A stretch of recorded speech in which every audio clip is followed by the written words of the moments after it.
So I just had a question about the Bible, and so I know in the previous live stream you said that there was different Bible versions, and some of them are better than Translations, others.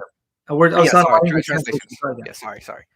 But then I know that the Roman Catholic and the Orthodox have different books to their Bibles. I know some of them have 83 and 77 Yeah. as opposed to The the Protestant. Catholics have 73. Oh, 73. Yeah, sorry. And Orthodox have 76, and the Ethiopian Orthodox have 81. so I was talking with the Muslim, and they kind of brought that objection to me. That's a pathetic objection when they bring it up. They're being dishonest. So how do I Well, I've done session, but very easy. I'll say, hold on. You want to know how many books God inspired? Well, according to the Quran, it says that Muhammad confirmed the scriptures in the possession of the Jews and the Christians. He confirmed their scriptures. So instead of talking about the differences, let's talk about the commonality.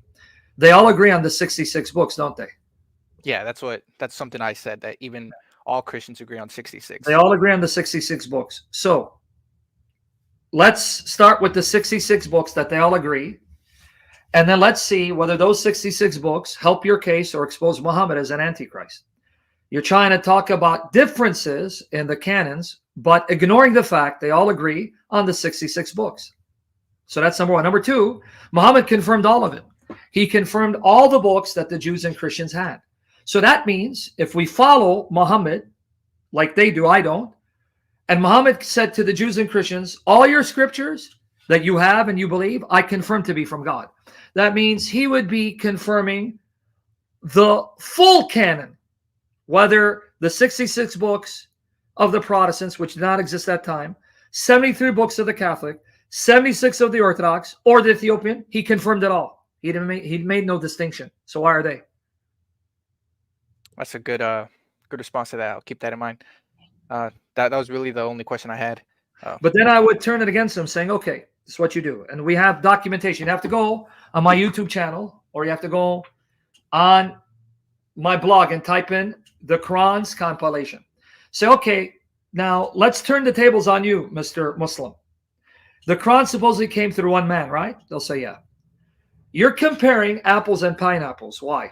You're comparing a collection of books written by different authors over a 1,500-year period of history, right? It's because these books are not written by the same person at the same time in the same area. Talking about the Bible, right? Right. So it wouldn't be shocking that certain Christians would not have been aware of specific writings being written by inspiration, because by the time those books got to them, it would have been later in history. So to be safe, right, they wouldn't just jump and accept the book, because there are a lot of forgeries being circulated, right? Of course. But the Quran is one book, one man. So instead of comparing a collection of books with one book, compare book by book. For example, we compare Luke and the Quran because the Gospel Luke's written by one man. Any doubt about its authorship? No.